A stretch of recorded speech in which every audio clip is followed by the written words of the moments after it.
Welcome to Community. I'm G.Anthony. Today we're on 5th Avenue in Park Slope, Brooklyn. Our special guest is Cozbi A. Cabrera, designer and owner of the boutique Cozbi. May I call you Cozbi? Absolutely. Welcome to the show. A real pleasure to be here, Anthony. It's so great to see you. Good to see you again.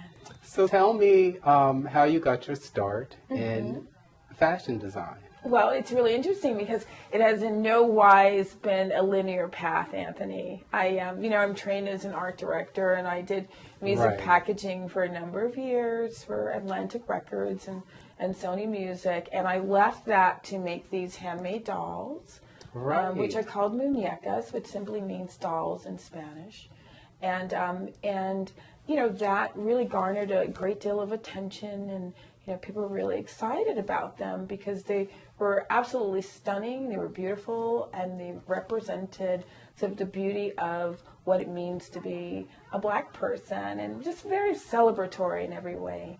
And so many people from different backgrounds responded to this expression, for lack of a better way of describing it. Right. And then people were responding to a costuming or something they had on and would ask me if I could make them one. And so that's how I got into the clothing.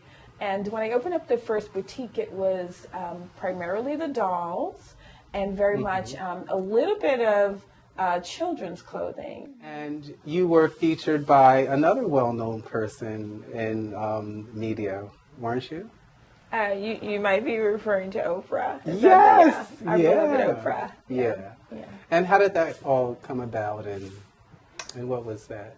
There is another woman who might be lesser known than Oprah who established a really phenomenal company manufacturing and designing products for women, and that was called Philosophy. Philosophy is a cosmetics company.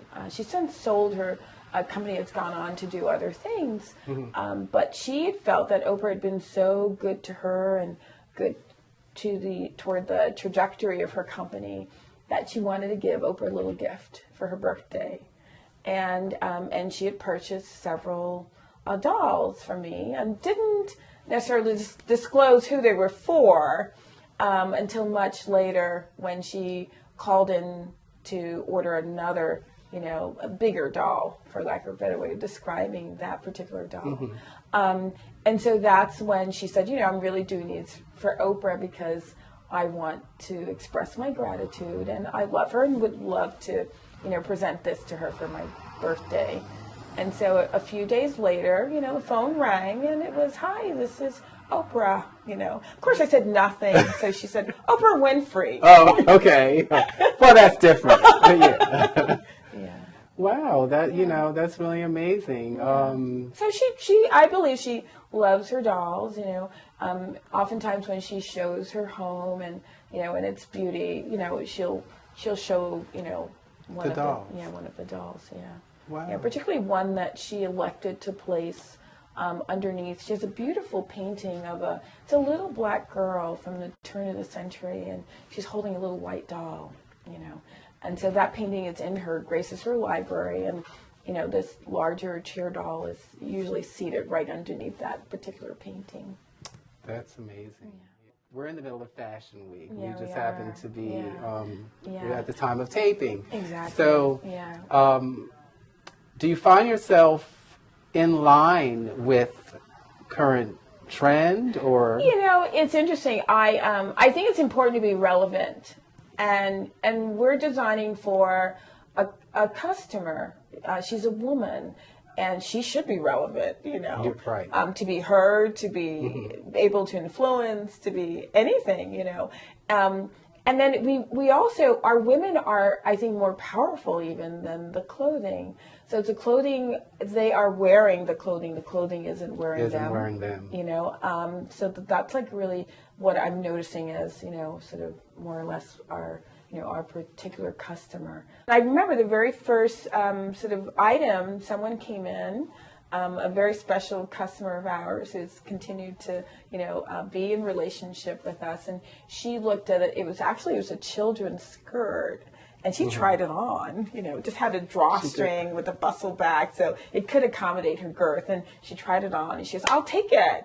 And so that was your yeah, first that was the sale? first, yeah. And so we just, people were responding to the aesthetic, and we just kept making more, And so before you knew it, the balance of, dolls versus children's clothing and women's clothing began to shift a little bit. Yeah, and so that's when we really started to go full hog with the, the women's clothing. Now, I heard you mention aesthetic. Now, that's a word that I hear tossed about, by designers and very passionately. Okay.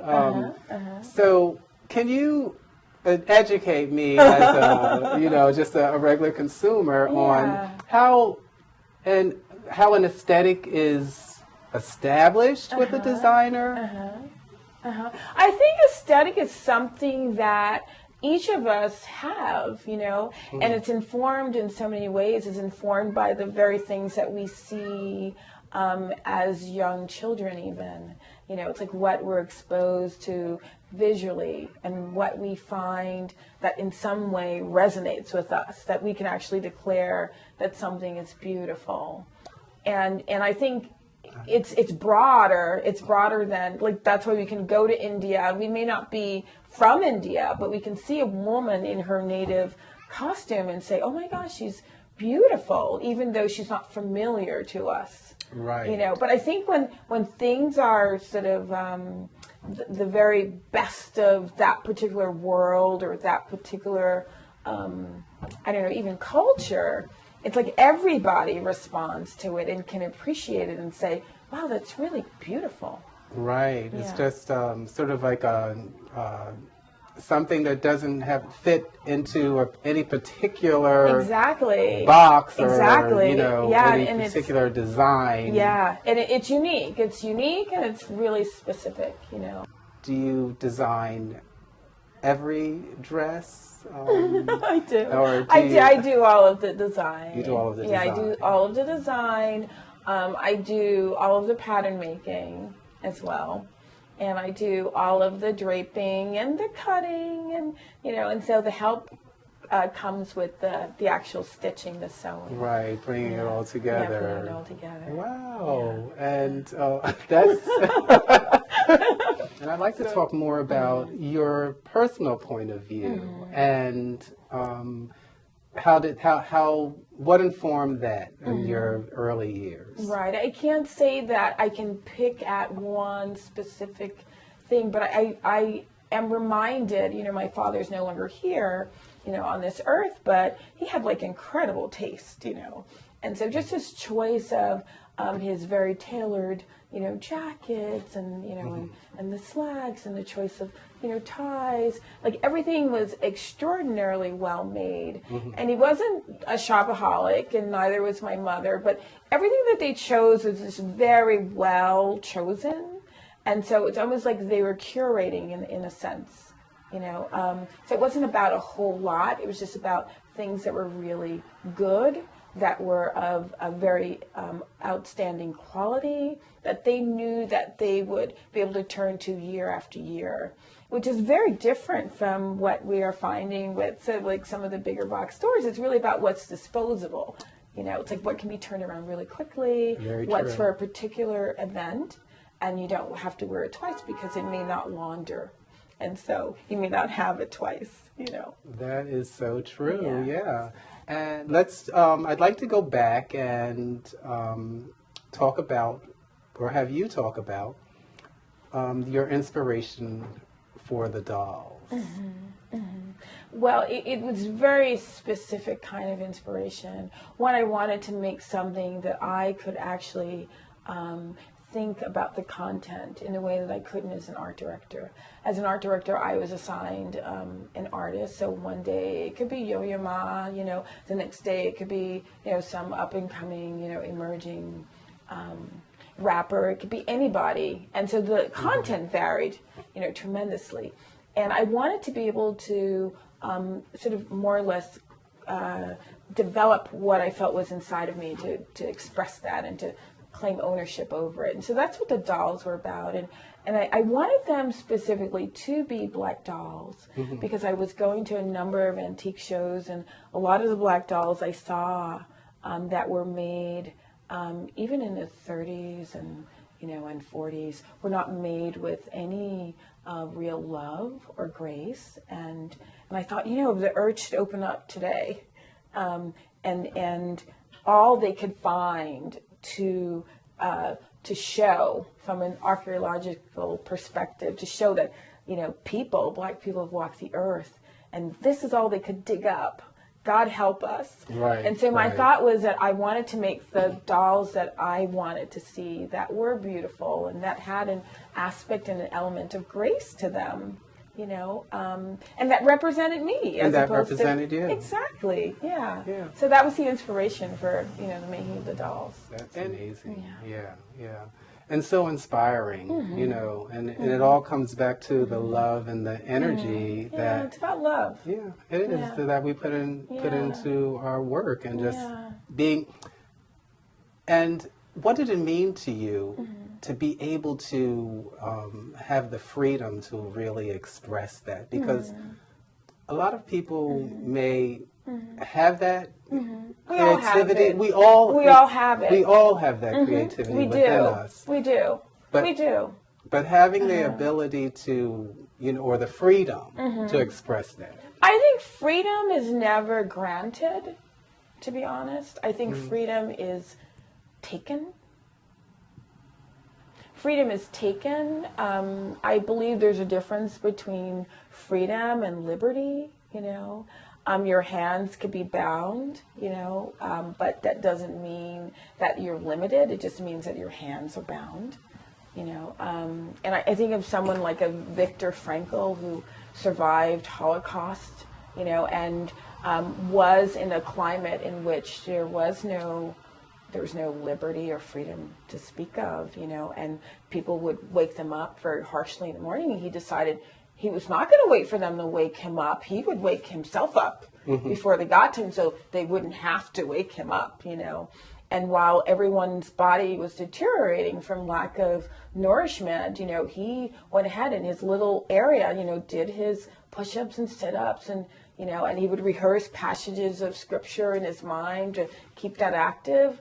But he did notice that the people who had someone or something that they were looking forward to, those are people that survived in sort of a climate that would not allow for survival. And you look back in even, African American history, it's like what is oftentimes, it's like it hasn't been an issue of what's granted. It's, like how we take it. It's how it's taken. It's how we take it. And oftentimes what gets in the way of taking what is our natural birthright, which is to express, is fear. It's like, how are we going to make it? How are we going to pay the bills? How are we going to live? And I think that there's an element of faith that has to be, that there might be some difficulties ahead, but we're going to press through, and that's a commitment. It's a commitment. Yeah, it is. And a commitment to yourself. Yeah. It really is. And I so enjoy what you, just expressed. It's really about, not someone making you free or giving you freedom, but just declaring your freedom.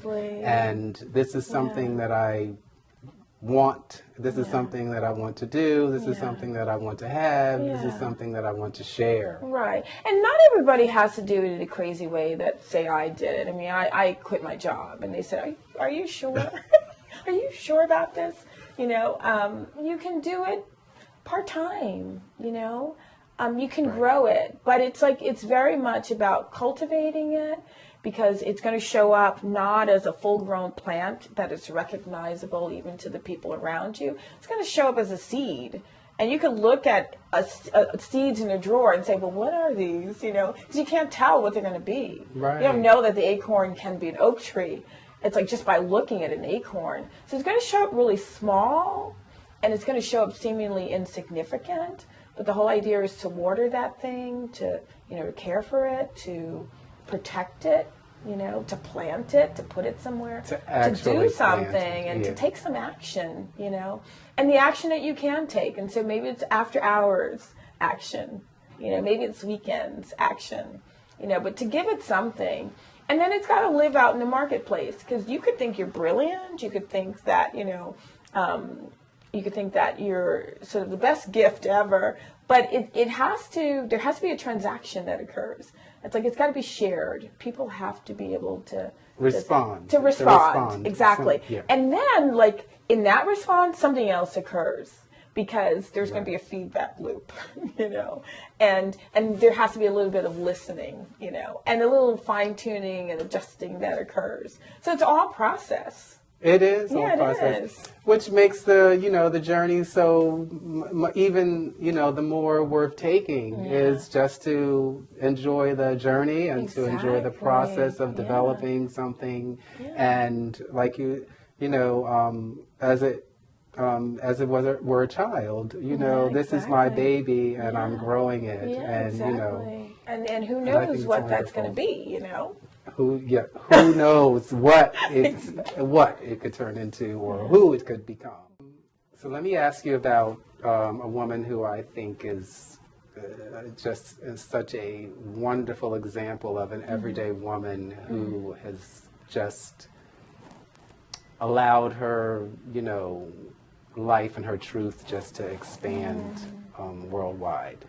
Now, who would that be? That would be Mrs. Oh, Barack Obama, my first lady. Yeah.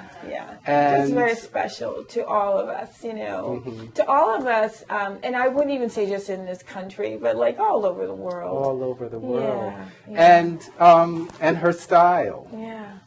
Like, do you have any thoughts on her particular style? Because she tends to wear, she goes off Yeah, she does. the beaten path. Yeah, and I love that. Again, it's like she's not necessarily a slave to the trends.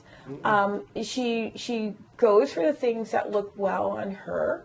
I mean, it helps to be beautiful. She's extraordinarily beautiful, She is, definitely. And you can tell she does take care of her physical body. I mean, that shows up, and it allows her to do all kinds of things, like show up sleeveless if she wants to, Right. But I just think that again, it's like the power of what we might underestimate as the everyday. It's like she's like a really case in point of how it's just so exceptional. Right, how the everyday is it's like exceptional when it's done well. Yes. When it's done well. Yes. It can be very exceptional. Yes, for certain. And and I love it. She's willing to mix things and play with things, and throw things on its head a little bit, and doesn't necessarily. What comes across is she's not worried about what people might think about her choices. She chooses them, and even if they're somewhat seemingly unconventional, she wears it because she's already made a decision about it. So she's cleared it with herself. Right. And then she's just able to present it to the world and have it go back to the background where it belongs. I mean, people talking about it is what brings it to the foreground a little bit. But, she's not showing up as if those things are wearing her. She is clearly wearing them. Yeah, she's wearing them. Yeah. From a woman's point of view, how do you establish that? What would you say to a group of young women who have not yet grasped that it's, I would say to them what someone had told me. She saw me going through a very difficult situation where a vendor was taking advantage, and saw how I was dealing with him on the telephone, and I did not lose my cool. But then she said to me, Cozbi, you need yourself an edge. I said, yeah, where do I get one of those? She goes, oh, you just keep on living. It'll find you. It'll find you. And that's the same thing. It's like we just keep on living. And so, like, the confidence that comes, or like all of this, that grounding, it just, will present itself. Yeah, it comes with living. Yeah. So, where do you see Cozbi as a design house, or as a boutique? and down the road. Speaking on into the future. Right. I think that we've done something phenomenal regarding what is local. There's something very special about every region, and we have planted ourselves, in particular regions, and have gathered sort of a response from that. But I could definitely see, say, Cozbi in Barcelona. I could see Cozbi in Copenhagen. I can see Cozbi in many different places, but the same notion of local workforce. Mm-hmm. In those places. those places. Yeah, just sort of like brought out into sort of a larger arena, but the same feeling of local. Something very powerful about, what is local. I think we're only now beginning to appreciate that, and I think we're only now beginning to appreciate like what it means to be small. It's like small. It's like nobody wants to be small, don't we? Right. All want to be so big and expansive. But there's something really sort of like remarkable about what is small, And so I see that sort of being multiplied, and still retaining that feeling of, local. In different parts of the world. In different parts of the world. Wow. Yeah. So, what I see you, I think that you're such a wonderful example of a modern American woman. And, and someone who has a message to give to so many other young women that could guide them along to connect with their own dream. So what would you say? I would say simply, don't be afraid to dream it. And I find that dreams oftentimes do not just end or begin with us. They may begin with us. They may begin with us, but they don't end with us. Oftentimes, the dream will require that you haul a boulder half across the desert, and you don't have the strength nor the capability to do it. And so you're going to need help along the way. But nobody wants to help someone who is small and mean and pursed and unwilling to give of themselves. So you need to just be open, and you need to be generous. Even before you dream it, you have to be these things, and you will find help. So it's been so amazingly interesting and special to be here on Fifth Avenue and Park Slope in the Cozbi Boutique. Thank you so much for joining us today. So good to see you, Anthony. Enjoy.